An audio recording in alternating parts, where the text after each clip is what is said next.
कठोर पर्व महाभारत भितर हैला गोटे पर्व हो जाए कि द्रोण पर्व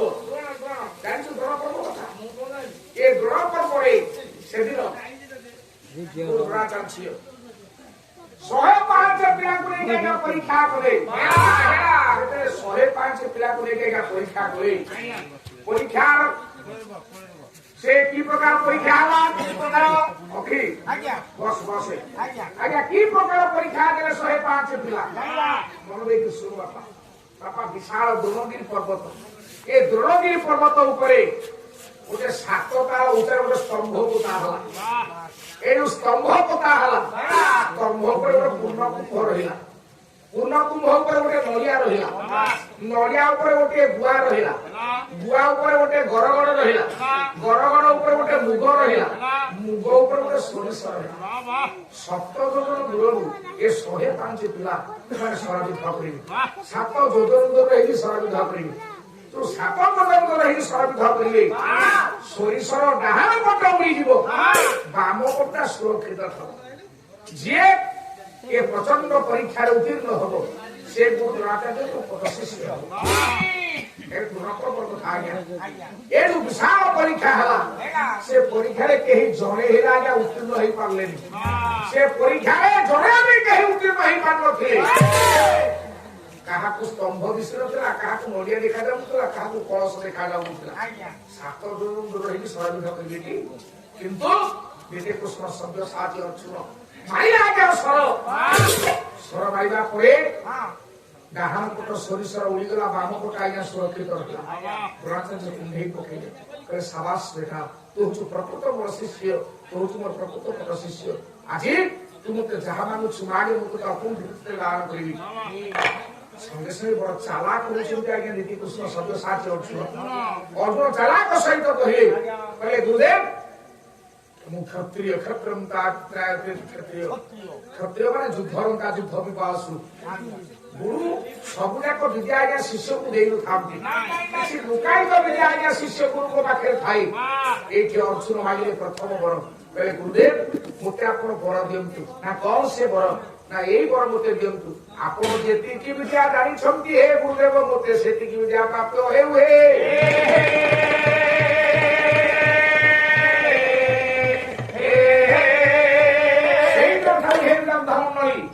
महाभारत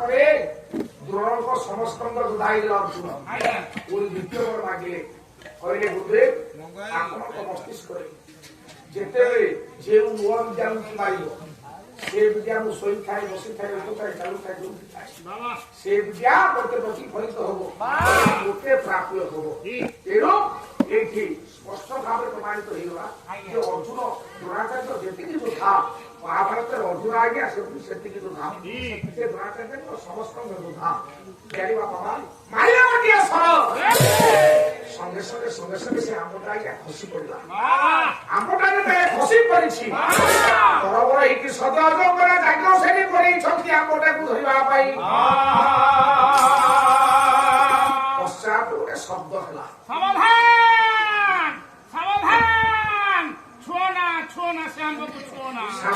सावधान शब्द जेतले हला एठी जाग्ञ से चमकी पड़िले स्वामी आमोटा जेतले मु कोटी आगु पड़ी अच्छा कि मते सावधान लागि अरे द्रौपदी ए जंगल रे काम्यक वन रे तमे तम आ मो व्यतीत आ तो केही न थिले नहीं अच्छा ये सावधान शब्द आसु गोटे आम गछरे थिला कोटा जोबाई जो बिचे गोटा से गोटा का आम बिचे जति जति बसु आम अच्छा कारण आमटा हो मिठा आम एका चारा पके अपेक्षा कर आज्ञा सेठी जाग्ञ श्रेणी एवं अर्जुन अपेक्षा करिसंती आसिकी जने पहुंची से के आखिर तो ओडिसा जो भारत वर्ष में विश्व विशिष्ट कवि होती भक्त कवि जयदेव गोस्वामी अरे पुआ गीत गोविंद पदुटे न शुणा पर्यंत कालिया शांत निधु को जानते नहीं गीत गोविंद पदुटे न शुणिले कालिया शांत निधु को जानते नहीं तेणु से ମୋ କାଳିଆ ଶାନ୍ତଙ୍କର ନାମ ହଉଛି ଗୀତ ଗୋବିନ୍ଦିଆ। ଆଜ୍ଞା ଦକ୍ଷିଣ ବାବୁ ଆଜ୍ଞା, ଆଜ୍ଞା। ତେଣୁ ପ୍ରତ୍ୟେକ ଦିନ ପ୍ରଭୁ ଗୀତ ଗୋବିନ୍ଦ ଖଣ୍ଡୁଆ ଧାରଣ କରନ୍ତି ଏବଂ ଗୀତ ଗୋବିନ୍ଦ ପ୍ରତ୍ୟେକ ଦିନ ଶ୍ରୀମନ୍ଦିର ଆଜ୍ଞା ପଢାଯାଏ। ସେଇ ଭକ୍ତ କବି ଜୟଦେବଙ୍କର ପ୍ରେରିତ ପଦୁଟିଏ ଗୀତ ଗୋବିନ୍ଦ ବୋଲିବା। ଆଜ୍ଞା ଏ ସମୟରେ ଦ୍ରୌପଦୀ ଏବଂ ଅର୍ଜୁନ ଅପେକ୍ଷା କରିଛନ୍ତି। ଜଣେ ଆସିକି ସେ ପହଞ୍ଚିଲେ। ସେ କିଏ ପହଞ୍ଚିଗଲେ? ସୁନ୍ଦର ପଦୁଟିଏ ବାପା ଭକ୍ତ କବି ଜୟଦେବ ଗୋସ୍ୱାମୀ ଲେଖୁଛନ୍ତି। କହିଲେ ଚନ୍ଦନ ଚର୍ଚିତ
भगवान श्री कृष्ण नारायण शशंखधारी सदृढ़ कुंडल सदृढ़ वस्त्र परिधानकारी सत्यवत्र प्राण पुरुष जेतेले पहुंची आइछंती भगवान कृष्ण पहुंची जिबा परे ब्राह्मण वेशरे पहुंची छंती कि रूप आज्ञा भक्त को जयदेव गोस्वामी कथा को सम्मान करे भक्त को जगन्नाथ दास पुरिया वे भागवत आज्ञा भागवत है ग्रंथ है ये सुंदर कथा लिखिले बाबा प्रभु संगे संगे निज रूप देखे जे से रूपटा केमिते आज्ञा राजानु भुजे लंबे चारी ये शंख गमन चक्रधारी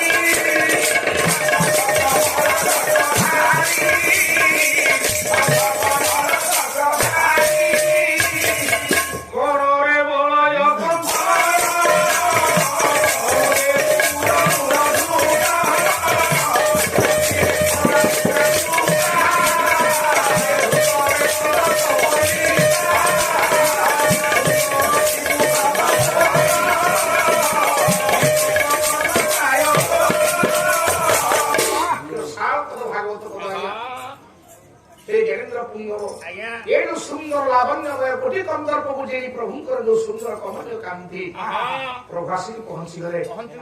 जोड़ी के प्रणाम नेबे कर सखा सखा मु प्रणाम दु सखा सखा ये कौन सखा सखा सखा आपण को विमर्श बदल काहे की विमर्श बदल लागे आपण को हस हस चंद्रमा मुख आनी नाम पड़ी जाई छी आपण कोन मते कहउछनी कोन कर सखा बोली सखा निज भाग्य बलरे पड़ी आगे वंश बुराई नतुल संगी सखा वो भाग्य बलरे पड़ी वो वंश बुरिया कहउछि कोन एमती भूल मु करी जे वंश बुरी जीव ए द्रौपदी बलरे पड़ी जो आंबटी की पानी संगी ए साधारण आंबटे पानी छली वंश बुरी जीव सखा ये साधारण आंब नुहे ये होची अगस्त्य मुनिकर अभिमंत्रित सत्य आंब भगवान कृष्ण कहे सखा आंब ग्रीष्म ऋतु संभव पौष मासरे ठोल हम माघ फगुन बौल हम बैशाख मासरे आंब बाछू 3-4 मास समय ताकू लगे आप 3-4 मास समय आवश्यकता नहीं से गोटे दिन आज्ञा गछरे बौल हम से गोटे दिन केवल तपस्या बड़े से दिन गछरे चढ़ा हम से दिन टाकुआ हम से दिन आंब बाछू केवल तपस्या बड़े ऋषि अगस्ती 7 समुद्र पानी को जे चलुतला से अगस्ती ऋषि तपस्या बड़े से आंबटा को से पचेबे आंब पाचिला परे स्नान करबा परे से जीवे तम सारथी को तम सारथी को स्नान से फेरिबा परे ए मंत्र धोड़ी टिके छिंची देबे आंब ଋଷିଙ୍କର କରାୟତ ହବ ଋଷିଙ୍କର କରାୟତ ହେଲା ପରେ ସେଇ ଆମ୍ବଟାକୁ ଭଗବାନ ବିଶ୍ୱ ଚିନ୍ତାମଣିଙ୍କ ପଦାବ୍ଜରେ ସେ ନୈବେଦ୍ୟ ଭରିବେ ଦାନ କରିବେ ନୈବେଦ୍ୟ କରିବେ ଆଉ ନୈବେଦ୍ୟ କରିବା ପରେ ସେ ଗୋଟାକ ଆମ୍ବ ଖାଇ ସେ ବଞ୍ଚୁଥିଲେ ଆଚ୍ଛା ଋଷି ତ ଯାଇଛନ୍ତି ତ ସ୍ନାନ କରିବା ପାଇଁ ଗଛରେ ତ ଆମ୍ବ ପାଚି ଯାଇଛି ତମେ ତ ଆମ୍ବଟାକୁ ଖସାଇ ଯାଇଛ ଯେତେବେଳେ ଋଷି ଆସିକି ଦେଖିବେ ଗଛରେ ଆଉ ଆମ୍ବ ନାହିଁ ସଙ୍ଗେ ସଙ୍ଗେ ପ୍ରଧାନିତ ହେଇଯିବ ଅଗସ୍ତ୍ୟ ଋଷି ଅଭିଶାପ ଦେବେ ସବୁଦିନ ପାଇଁ ଏ ବିଶ୍ୱ ଋତୁରେ ନିଷ୍ପାଣ୍ଡବା ହୋଇଯିବ ଧରଣୀ ହେ ପାଞ୍ଚ ଭାଇଙ୍କ ଅଭିଶାପ ସେ ଦେବେ ଆଜ୍ଞା ଏ କଥା ଶୁଣିକି ଅର୍ଜୁନ ଚମକି ପଡିଲେ ମା ଦ୍ରୌପଦୀ ଚମକି ପଡିଲେ ଏବଂ ଏ ଦୁଇ ଜଣ ଯାକ ଖୋଜି ଖୋଜି ବାକି ଚାରି ଜଣ ଯାକ ଚାରି ଭାଇ ଯାକ ଆଜ୍ଞା ଆସିଲେ ସେଇ ନିର୍ଦ୍ଦିଷ୍ଟ ଜାଗାରେ ପହଞ୍ଚିଲେ ଦେଖିଲେ ଆଶ୍ରମରେ ଅର୍ଜୁନ ନାହାନ୍ତି କି ଆଶ୍ରମରେ ଦ୍ରୌପଦୀ ନାହାନ୍ତି ଖୋଜି ଖୋଜି ସେଇ କାମ୍ୟ କବଳ ଅଗସ୍ତ୍ୟଙ୍କ ଆଶ୍ରମ ପାଖରେ ପହଞ୍ଚିଗଲେ ଯେତେବେଳେ ଅଗସ୍ତ୍ୟଙ୍କ ଆଶ୍ରମ ପାଖରେ ପହଞ୍ଚିଗଲେ ମଣ୍ଡଳୀ ଦେଖିଲେ ଭଗବାନ କୃଷ୍ଣଙ୍କର ହସ ହସ ଚନ୍ଦ୍ରବାବୁଙ୍କ ମ୍ଳାନ ପଡିଯାଇଛି ଅର୍ଜୁନ କାନ୍ଦୁଛନ୍ତି ଦ୍ରୌପଦୀ କାନ୍ଦୁଛନ୍ତି ଧର୍ମଙ୍କର ଯୁଧିଷ୍ଠିର କଥା ଶୁଣି ଯାଇଛନ୍ତି ଆଶ୍ଚର୍ଯ୍ୟ ହେଇଗଲେ ଆଶ୍ଚର୍ଯ୍ୟ ହେଇଗଲେ ମନ ଭିତରେ ଚିନ୍ତା କଲେ କହିଲେ ଭାଇ କଣ ହେଇଛି କାହିଁକି ଆପଣମାନେ କାନ୍ଦୁଛନ୍ତି ସମସ୍ତ ଘଟଣାକୁ ଆଜ୍ଞା ବୁଝେଇକି କହିଦେଲେ ଶ୍ରୀକୃଷ୍ଣ ଅର୍ଜୁନ ଅର୍ଜୁନ କହିବା ପରେ ଧର୍ମଦେବ ଯୁଧିଷ୍ଠିର କଥା ଶୁଣିକି ଆଜ୍ଞା କାନ୍ଦି ପକେଇଲେ ଆଖିରେ ଲୁହ ଆସିଗଲା ଯେତେବେଳେ ଆଖିରେ ଲୁହ ଆସିଯାଇଛି ବରେଣ୍ୟ ସଦର ମଣ୍ଡଳୀ ଦେବ ଆଖିରେ ଲୁହ ଆସିବା ପରେ ଜ୍ଞାନୀ ବାପା ମାନେ ବିଚାର କଲେ ମନ ଭିତରେ ଯେତେବେଳେ ଲୁହ ଆସିଯାଇଛି ସେ ଲୁହଟାକୁ ଆଜ୍ଞା ତଳେ ପକେଇବାକୁ ଦେଲେ ନାହିଁ କାହିଁକି ନା ଯୁଧିଷ୍ଠିରଙ୍କ ଆଖିରୁ ଯଦି ଟୋପେ ଲୁହ ଧରିକି ମାଟିରେ ପଡିବ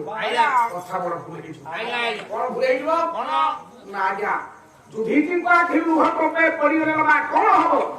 ନା 12 ବର୍ଷ ପୃଥ୍ୱୀ ଶସ୍ୟ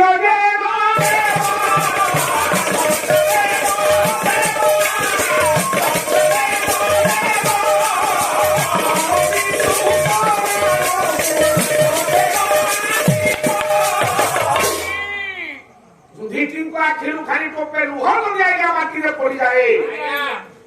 12 ବର୍ଷ ପର୍ଯ୍ୟନ୍ତ ମା ଧରିତ୍ରୀ ମୁଠାଏ ବି ଶସ୍ୟ ଦବନି ମୁଠାଏ ବି ଶସ୍ୟ ଦବ ନାହିଁ ଆଜ୍ଞା କାହିଁକି ନା ଧର୍ମ କାନ୍ଦିଲେ ଯୁଧିଷ୍ଠିର କାନ୍ଦିଲେ ଧର୍ମ କାନ୍ଦ ଧର୍ମ କାନ୍ଦିଲେ ମା ଧରିତ୍ରୀ କାନ୍ଦେ ଆଉ ମା ଧରିତ୍ରୀ କାନ୍ଦିଲେ 12 ବର୍ଷ ପର୍ଯ୍ୟନ୍ତ ଆଜ୍ଞା ମୁଠାଏ ବି ଶସ୍ୟ ସେ ଦବ ନାହିଁ ଏ ବରେଣ୍ୟ ସଦର ମଣ୍ଡଳୀ ଯୁଧିଷ୍ଠିର କଣ ମହାଭାରତରେ କାନ୍ଦି ନାହାନ୍ତି କାନ୍ଦିଛନ୍ତି କିନ୍ତୁ ନିଜର ଲୁହ ଅଞ୍ଚଳରେ ପୋଛି ପକାନ୍ତି ଟୋପେ ହେଲେ ଲୁହ ମାଟିରେ ପଡିବାକୁ ଦିଅନ୍ତି ନାହିଁ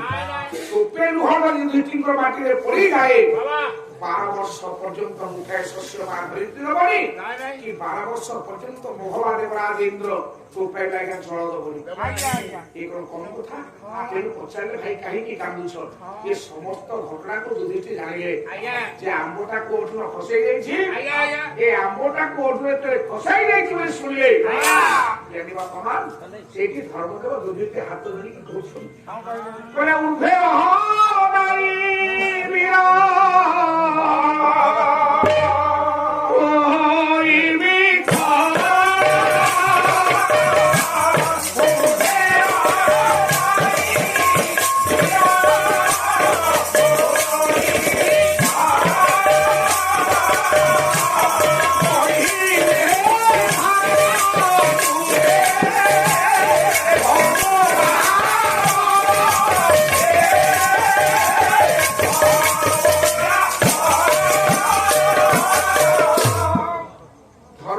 ଯୁଧିଷ୍ଠିର ଆଜ୍ଞା ଶୂନ୍ୟକୁ ଚାହିଁଦେଲେ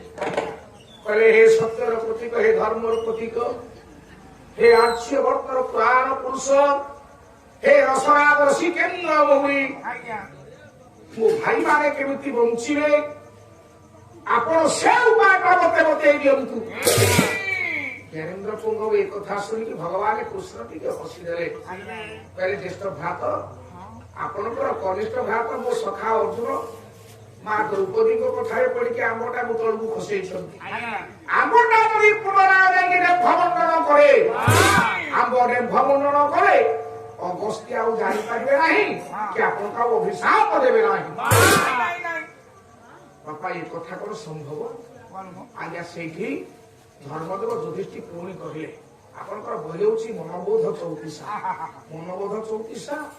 କବି ହଉଛନ୍ତି ଭକ୍ତଚରଣ ଦାସ। କଣ କହିଲେ ବାପା? ଢୁଙ୍କି ପଡ଼ିଲା ଉଠି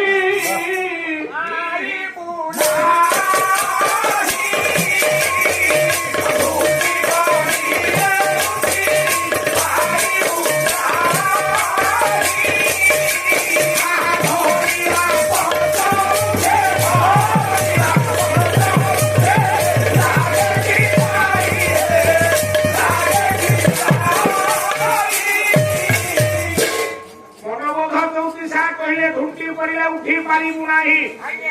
ঝড়িলা পত্র বৃক্ষে লাগে কি যাই আরে অখিଳ ଏ ଗଛରୁ ପତ୍ରଟା ଖସି ଯାଇଛି। ଗଛରୁ ପତ୍ର ପାଚିକି ଖସି ଯାଇଛି। ଆଉ ଥରେ ପୁନରାୟ ସେ ଡେମ୍ଫ ମଣ୍ଡନ କରିବ? ଚୁଲି ଜାଳ ହବ ନା? ଆଚ୍ଛା ତାହେଲେ ଆମ୍ବଟା ଯଦି ଡେମ୍ଫରୁ ଖସି ପଡିଛି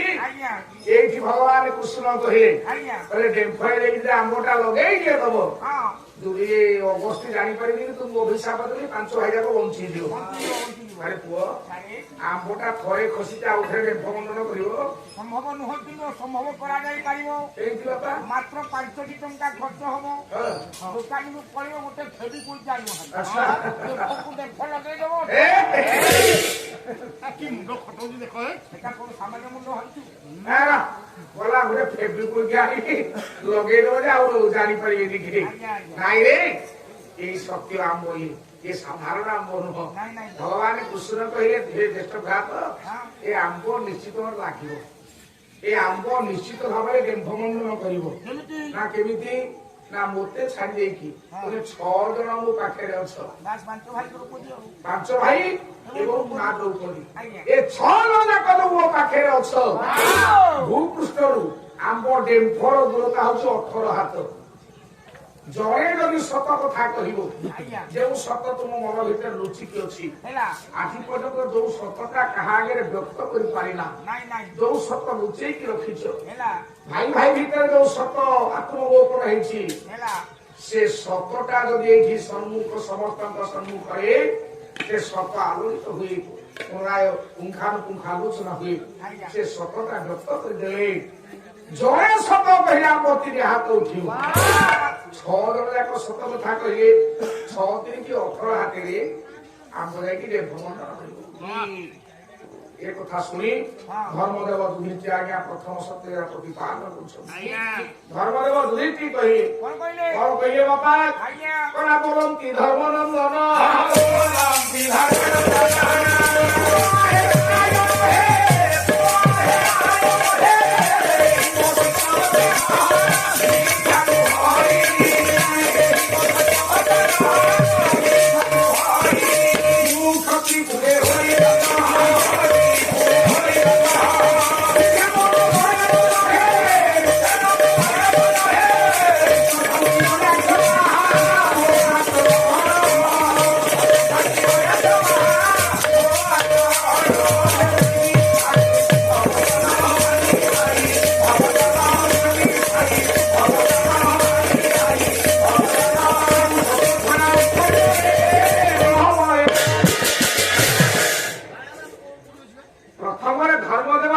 କହିଲେ ମହାପ୍ରଭୁ ଏ ଭାଇ ମାନଙ୍କ ମଧ୍ୟରେ ମୁଁ ହଉଛି ବଡ, ମୁଁ ହଉଛି ଜ୍ୟେଷ୍ଠ ଭାତ। ତେଣୁ ସତ କଥା କଣ ସେଇଟା ମୁଁ କହିବା ପାଇଁ ଯିବି। ଆଗେ ସତ ନ କଲେ ତ ଆମ୍ବ ଉଠିବନି। ଆମେ ଭାଇ ମାନେ ମୃତ୍ୟୁ ମୁଖରେ ପଡିବୁ। ତେଣୁ ଆଜ୍ଞା ପ୍ରଥମ ସତ୍ୟତା ପ୍ରତିପାଦନ କରିବା ପାଇଁ ଗଲେ ଧର୍ମଦେବ ଯୁଧିଷ୍ଠିର ସତ୍ୟର ପ୍ରତୀକ ନ୍ୟାୟର ପ୍ରତୀକ ସତ୍ୟର ପୂଜା ପୁଣ୍ଡା ଧର୍ମଦେବ ଯୁଧିଷ୍ଠିର ଆଜ୍ଞା ସତ କଥା କହିଲେ। କହିଲେ ମହାପ୍ରଭୁ ପିଲାଦିନେ ଗୁରୁକୁଳ ଆଶ୍ରମରେ ପାଠ ପଢିଲା ବେଳେ ଗୁରୁ କହିଥିଲେ ସର୍ବଦା ସତ୍ୟ ବଦ ସବୁବେଳେ ସତ କହିବା ପାଇଁ ଚେଷ୍ଟା କର। କାହିଁକି ନା ସତ୍ୟଠୁ ବୋଲି ବ୍ରହ୍ମଚର୍ଯ୍ୟ ନାହିଁ କି ମିଥ୍ୟା କରି ମହାପାପ ଆଉ ନାହିଁ। ତେଣୁ ମୁଁ ସର୍ବଦା ସତ୍ୟ କହିବାକୁ ଭଲ ପାଏ। ଆଜି ପର୍ଯ୍ୟନ୍ତ ସତ କହି ଆସିଛି। ଜୀବନରେ ମିଛ ମତେ ସ୍ପର୍ଶ କରିନି। ମୁଁ ସତ କହିବାକୁ ଭଲ ପାଏ। ତାହେଲେ ମୋ ପାଖରେ କଣ ସତ ଲୁଚିକି ଅଛି ଯୋଉଟା ଭାଇମାନେ ଜାଣିନାହାନ୍ତି? ନା ବୋଲନ୍ତି ଧର୍ମରଞ୍ଜନ ଶୁଣା ହେ ନାରାୟଣ। ହେ ମହାପ୍ରଭୁ ମୁଁ କ୍ଷତ୍ରିୟ କୁଳେ ଜନ୍ମ ହୋଇ ମଧ୍ୟ ମୋର ଯୁଦ୍ଧ ପ୍ରତି ଆକାଂକ୍ଷା ନାହିଁ ରାଜମୁକୁଟ ପ୍ରତି ଅଭିଳାଷ ନାହିଁ ନାହିଁ। ରାଜ ପ୍ରତି ମୋର ମମତା ନାହିଁ ବାଃ। ଏ ଯୁଦ୍ଧ ପ୍ରତି ଦିନେ ମାତ୍ର ମୋର ଆକାଂକ୍ଷା ନାହିଁ ଯଦି ମୁଁ ଆଜି ଯୁଦ୍ଧକୁ ଆଗୁସାର ହଉଛି ହେଲା ପୋଷା କୋଉମାନେ ଖେଳନ୍ତି ଯେଉଁମାନେ ସାରା ବିଶ୍ୱରେ ମୋ ନାଁରେ ନିନ୍ଦାର ନିୟମ ଆସିଲା ମୁଁ ଦୁର୍ଯ୍ୟୋଧନ ବିପକ୍ଷରେ ପୋଷା ଖେଳିଲି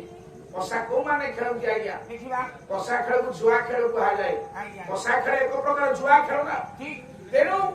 ପୋଷା କୋଉମାନେ ଖେଳନ୍ତି ଯେଉଁମାନେ ଯୁଧିଷ୍ଠିର ଆଜ୍ଞା କହୁଛନ୍ତି ଅଖିଳ ବାବୁ ଆଜ୍ଞା ମଣିଷ ପୋଷା ଖେଳିଲେ କଣ ହୁଏ ଜାଣିବା ମୁଁ ପୋଷା ଖେଳିଲି ବା ଜୁଆ ଖେଳିଲି ଜୁଆ ଖେଳିଲେ କଣ ହୁଏ ଆଜ୍ଞା କଣ ହୁଏ? ବାଜି ପରାଶର ଲେଖିଲେ ବହି ହଉଛି ପରାଶର ସଂହିତା ଆଜ୍ଞା। ପରାଶର ସଂହିତାରେ ବାଜି ପରାଶର ଲେଖିଲେ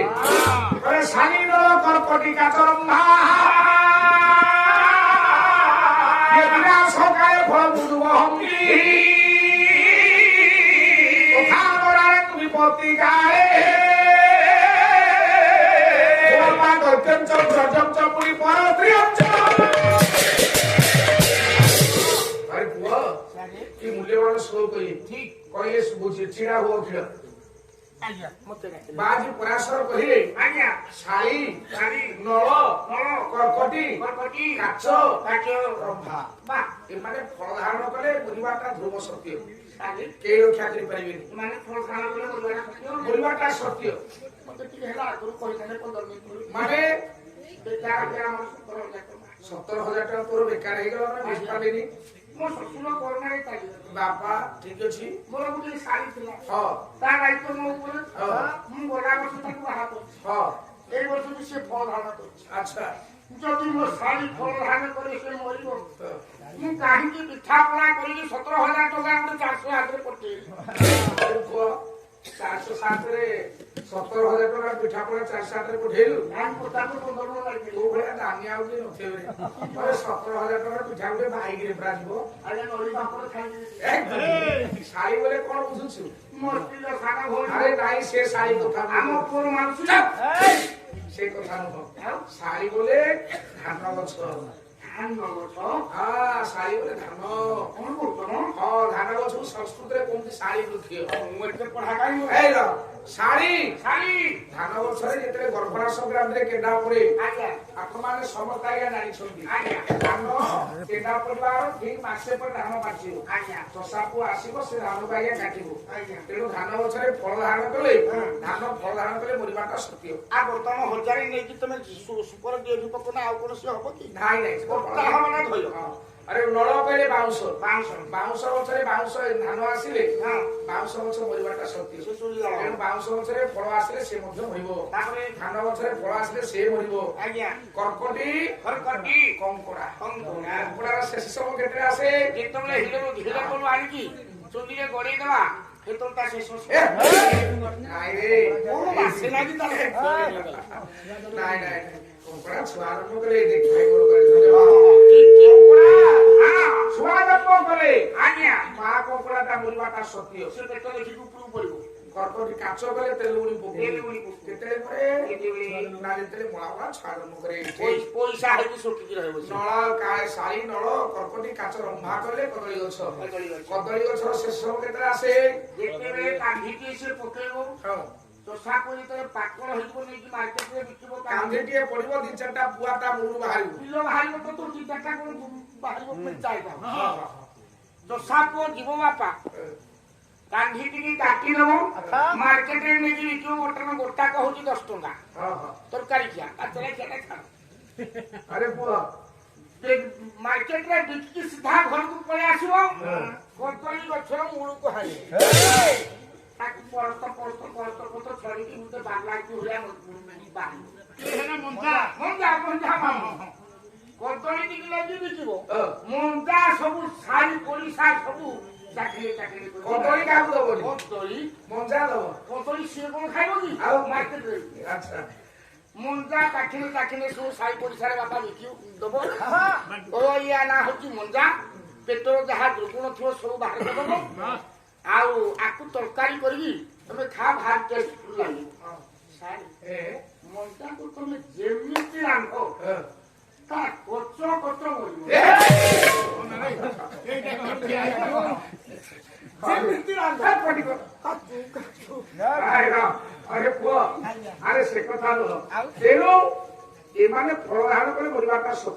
ସେମିତି ଆଜ୍ଞା ତଥା ନରାୟଣୀ ବିପତ୍ତି କାଳେ ଯୁଧିଷ୍ଠିର ଦେବ କହୁଛନ୍ତି ମଣିଷ ମାନଙ୍କର ବିପତ୍ତି ସବୁ କେତେବେଳେ ଆସେ ତା ଗନ୍ତବ୍ୟ ଯେତେବେଳେ ମଣିଷ ଜୁଆ ଖେଳେ ମୁଁ ପଶା ଖେଳି ବା ଜୁଆ ଖେଳିଲି ମୁଁ ଜାଣିଲି ମୋ ବିପତ୍ତି ସବୁ ଆସିକି ପହଞ୍ଚିଗଲା ଚର୍ଯ୍ୟାଂଶ ଯେତେବେଳେ ମଣିଷ ଅନ୍ୟର ସମ୍ପତ୍ତି ଆଜ୍ଞା ଲୋଭ କରି ଚୋରି କରିବାକୁ ଯାଏ ଚର୍ଯ୍ୟାଂଶ ପରସ୍ତ୍ରୀ ଅଂଶ ଯେତେବେଳେ ମଣିଷ ପରସ୍ତ୍ରୀ ଉପରେ ଆଜ୍ଞା ନଜର ପକାଏ ଯେତେବେଳେ ପରସ୍ତ୍ରୀ ଉପରେ ମଣିଷ ନଜର ପକାଏ ସେ ଜାଣିବା ଦରକାର ଯେ ମୂର୍ଖକୁ ମୁଁ ସ୍ୱାଗତ କରିବାକୁ ଯାଉଛି ପରେ ସଦର ମଣ୍ଡଳୀ ତେଣୁ କାହିଁକି କଥା କହିଲି ତେଣୁ ଯୁଧିଷ୍ଠିର କହିଲେ ଯଦି ଆଜି ମୁଁ ପୋଷା ଖେଳିଛି ଭାଇମାନଙ୍କ ପାଇଁ ଖେଳିଛି ନା ରାଜ୍ୟ ପ୍ରତି ମୋର ଲୋଭ ନାହିଁ ରାଜମୁକୁଟ ପ୍ରତି ଆକାଂକ୍ଷା ନାହିଁ ମୁଁ କ୍ଷତ୍ରିୟ ହେଲେ ମଧ୍ୟ ମୋର ସତ୍ୟ ଶାନ୍ତି ଦୟାକ୍ଷମା ହଉଛି ମୋ ଆଚରଣ ମାତ୍ର ଯୁଦ୍ଧ ପ୍ରତି ମୋର ଆକାଂକ୍ଷା ନାହିଁ ଏ କଥା ଯେତେବେଳେ ଯୁଧିଷ୍ଠିର କହିଲେ ଭାଇମାନେ ଶୁଣିକି ଆଶ୍ଚର୍ଯ୍ୟ ହେଇଗଲେ ଭାଇଙ୍କ ଭିତରେ ଏତେ ଭାଇଙ୍କ ମନ ଭିତରେ ଏତେ କଥା ଅଛି ଭାଇ ଆଜି କହିଲେ ଯେ ତାଙ୍କର ରାଜ୍ୟ ପ୍ରତି ହସ୍ତିନା ପ୍ରତି ଲୋଭ ନାହିଁ ରାଜମୁକୁଟ ପ୍ରତି ଲୋଭ ନାହିଁ ତାପରେ ଯାହା ସେ କରୁଛନ୍ତି ଆମ ପାଇଁ କରୁଛନ୍ତି ତେଣୁ ଆଜ୍ଞା ଯୁଧିଷ୍ଠିରଙ୍କ ପାଟିରୁ ଏ କଥା ସରିବା ଖେଳି ଇଏ ତିନି ହାତ ପରେ ସତ୍ୟ ଆମ୍ବରେ ରହିଲା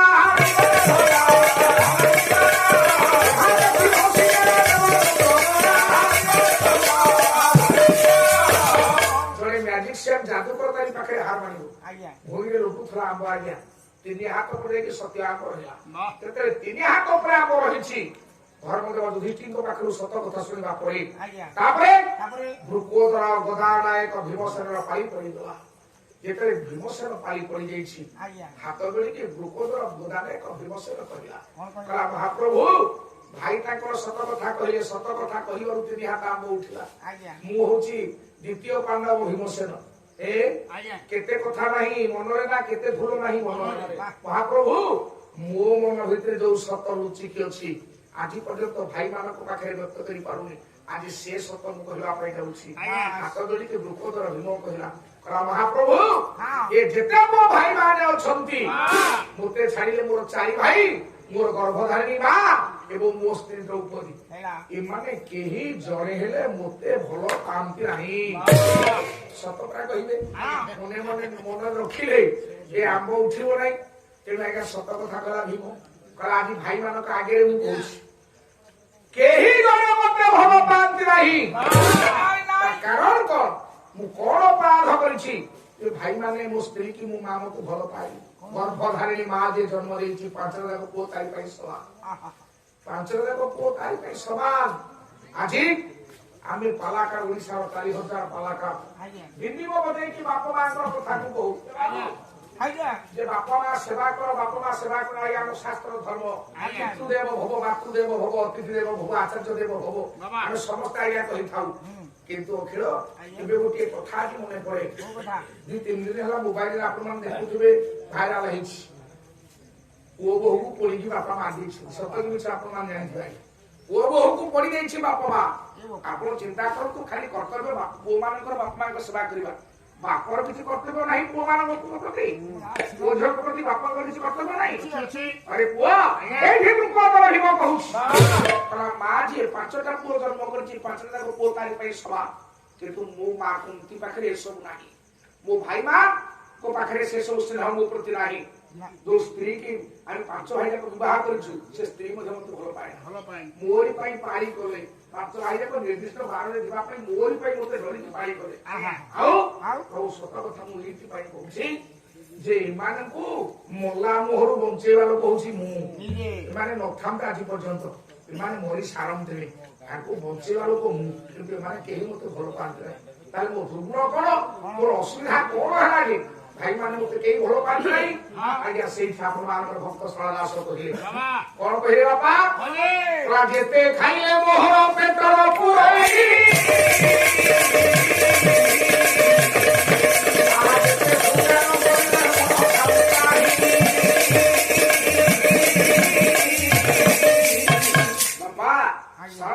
लिखिले कहले जेते खाइले मो पेट पुरे ना मोना होची भूको आहुरी खाइला जेते श्रृंगार कले सुधा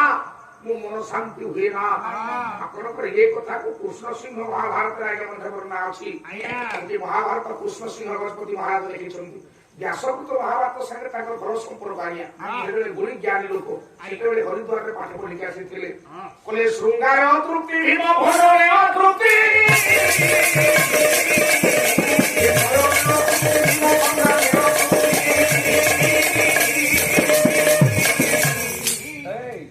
କହିଲେ ଭୋଜନେ ଅତୃପ୍ତି ଭୀମ କୃଷ୍ଣ ସିଂହ ମହାଭାରତ କହିଲେ ଯେତେ ଖାଇଲେ ସୁଧା ଆଜ୍ଞା ଭୀମର ପେଟ ପୁରେ ନା ଯେତେ ସଂଗ୍ରାମ କଲେ ସୁଧା ତା ବାହୁର କ୍ରୋଧ ମେଣ୍ଟେ ନା ଯେତେ ଶୋଇଲେ ତା ନିଦ ଭାଙ୍ଗେ ନା ତେଣୁ ଏଇଠି ଆପଣମାନଙ୍କର କହୁଛି ଦ୍ରୁପଦର ଭୀମ କହିଲା ମୋ ନାଁ ତ ଦ୍ରୁପଦର ମୁଁ ଯେତେ ଖାଇଲି ମୁଁ ଆହୁରି ଖାଇବି ମୁଠେ ଅଧିକା ଖାଅ ବୋଲି ଗର୍ଭଧାରିଣୀ ଜନନୀ ମୋ ମା ମତେ ଭଲ ପାଏ ନା ମୋ ଭାଇ ମାନେ ମତେ ଭଲ ପାଆନ୍ତି ନାହିଁ କହିଲେ ହେ ମହାପ୍ରଭୁ ହେଲେ ସୁଧା ମୁଁ ମୁଠେ ସିନା ଅଧିକା ଖାଏ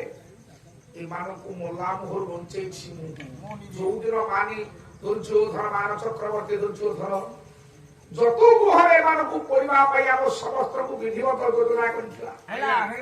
ଯୋଜନା କଲା ବେଳେ ସେଦିନ ଯତୁ ଗୃହରେ ନିଜେ ନିଆଁ ଲଗେଇଦେଲି ମୁଁ ନିଆଁ ଲଗେଇ ଦେଇ ଯତୁ ଗୃହରେ ମୋ ଭାଇମାନଙ୍କୁ ମୋ ମାଆକୁ ଧରିକି ମୁଁ ଖସିକି ପଳେଇଗଲି ଖଲ୍ୟକାର ଗୋଟେ ସୁଡ଼ଙ୍ଗ କରିଥିଲା ସେ ସୁଡ଼ଙ୍ଗ ଭିତରେ ପଶି ଯାଇକି ଆମେ ଗଙ୍ଗା ନଦୀ କୂଳରେ ବାହାରିବୁ ଖଲ୍ୟକାର ସୁଡ଼ଙ୍ଗ କରିଥିଲା ଗଙ୍ଗା ନଦୀ ପର୍ଯ୍ୟନ୍ତ ଅଖିଳ ବାବୁ ଇଏ ଖଲ୍ୟକାର କିଏ କିରେ କିଏ କୋଉ ଗାଁ ଦଇତାରିଆ ତମ ଗାଁ ଦଇତାରିଆ ପୁଅ ନାଇଁ ରେ ଖଲ୍ୟକାର କିଏ ଜାଣିଛୁ ମହାଭାରତରେ ତାର ପରିଚୟ ବେଶୀ କିଛି ନାହିଁ କିନ୍ତୁ ପରିଚୟ ତାର ଅଛି ଗୋଟେ ପୁରାଣରେ ହରିବଂଶ ପୁରାଣରେ ତା ପରିଚୟ ଅଛି ହରିବଂଶ ପୁରାଣରେ ଇଏ ଖଲ୍ୟକାର କିଏ ବୋଲି ତାର ଆଜ୍ଞା ପ୍ରମାଣ ଅଛି ଖଲ୍ୟକାର କିଏ ତା ବାପା କିଏ ତା ମା କିଏ अरे गंगा नदी कोठी जतुगृह कोठी जतुगृह ठारू गंगा नदी पर्यंत जे सुरंग कर जो खल्यकार से को साधारण व्यक्ति ता बापा के ता मां की ता बापा होचंती भगवान कृष्ण निजे ता मां होचंती दूती कुमारी अवस्था रे दूती ने तले प्रीति कर भगवान कृष्ण को सहित भगवान कृष्ण को सहित प्रीति करबा परे आगे संगे संगे पिला का जन्म हैला कलंक कुमारी कर्ण को जेमती मां कुंती भसई देथिले सेमती दूती माए कलंक को धरी ये पिलाटा को लेके मशाणी पदारे पके देके आसिले मशाणी पदारे ये पिला कुआ कुआ ही कांदुछि आज्ञा मशाणी पदारे कुआ कुआ ही कांदिला बेले सेई बाट देकी जाउथिले धर्मर प्रतीक सत्यर प्रतीक न्यायर प्रतीक न्यायर पूजा पुण्य कर्म देव जोगी आपनकर विदुर देखले पदारे मशाणी पदारे कोन पिलाटे पडिछि ये मशाणी पदारे कोन पिलाटे पडिछि भाबी संगे संगे पिलाटा को कोई काखे की नहीं गले भगवान कृष्ण आसी पहुंची गले कहले काका ये पिलार समस्त दायित्व तुमे नियो ना काहे की ना ये पिलार बापा होछि मु मां होछनी दूती केवल आपण जानिछंती मु जानिली एवं मां दूती मधे जानिछंती ओटे काम करी ये पिला को रखि थाओ मु आत्मीय सखा पांडव मानकर बहु काम ये पिला आसीबो तेरो सेई पिला को साइड रखि देलागा विदुर